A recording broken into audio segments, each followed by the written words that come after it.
Good afternoon and welcome to the Future of Europe. Today we are with Sarah Emmanuel, who will share her insights about balancing national security and fundamental rights in EU law. Thank you, Yassine. Thank you.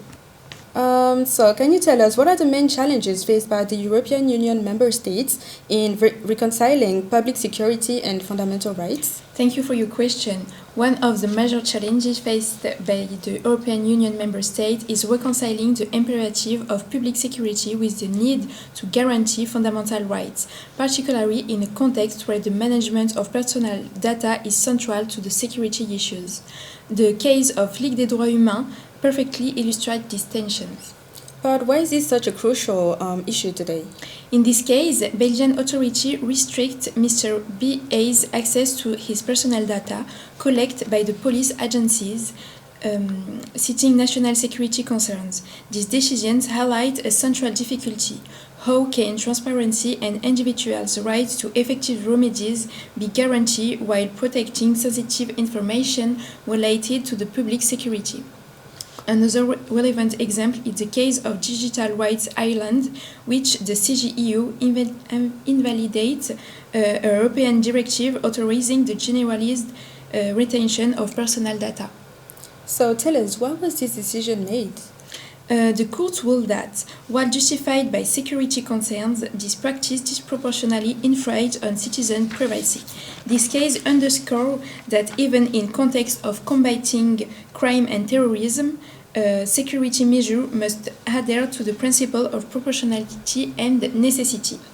Additionally, the case of Privacy International has highlighted the limit of surveillance practices. On his instance, the CGEU reiterates that mass surveillance measures must be strictly regulated by law and subject to independent oversight to ensure they do not compromise fundamental rights.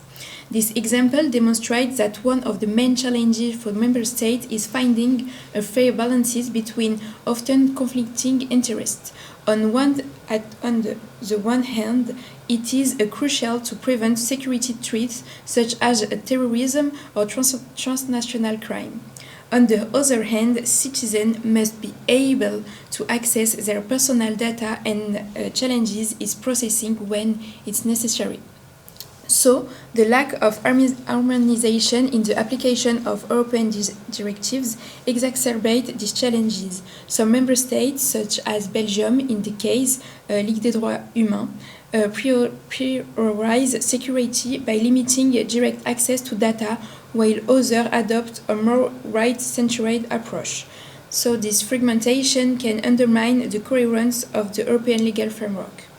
To address these challenges, it is crucial to establish robust and independent oversight mechanisms within each member state, as recommended by the CGEU in recent cases. Additionally, increased harmonization of European standards of personal data management would strengthen the protection of rights, maintaining public security.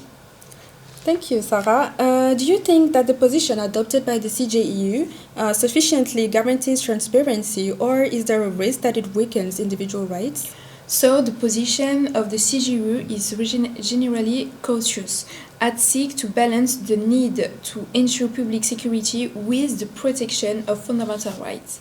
This can be seen in some cases where the court ruled that the generalized and indiscriminate retention of connection data does not comply with the principle of proportionality and necessity, even if it's justified by the national security concern.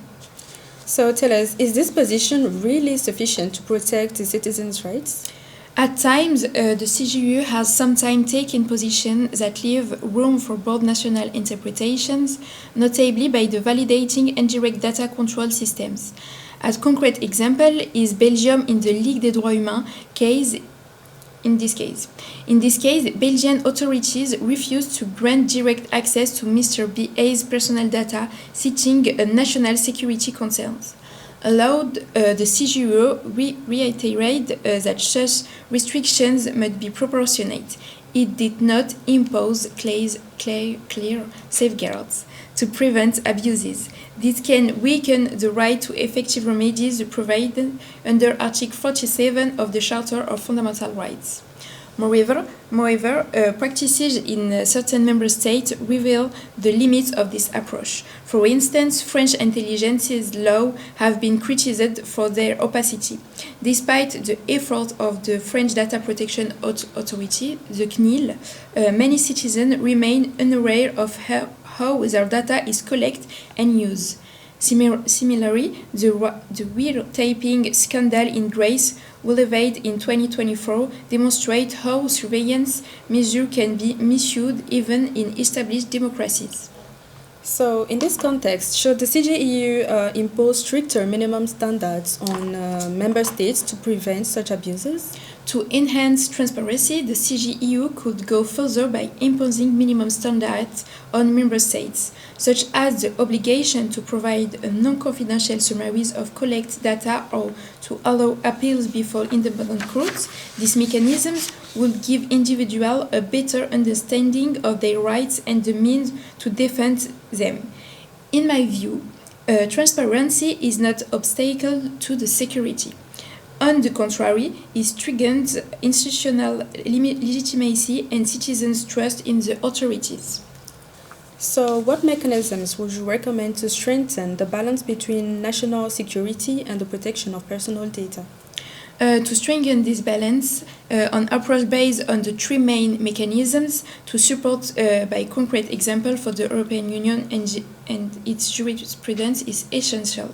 First, the establishment of an independent and transparent oversight mechanisms. Supervision authorities, such as the CNIL in France, must be given enhanced power to audit security-related decisions and ensure respect for fundamental rights.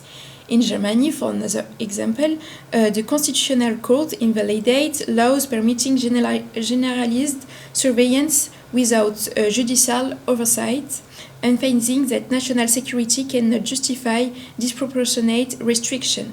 This independent oversight should include regular audits and penalties for abuses, in accordance with the Article 8 of the Charter of Fundamental Rights, which governs personal data processing in judicial and police contexts.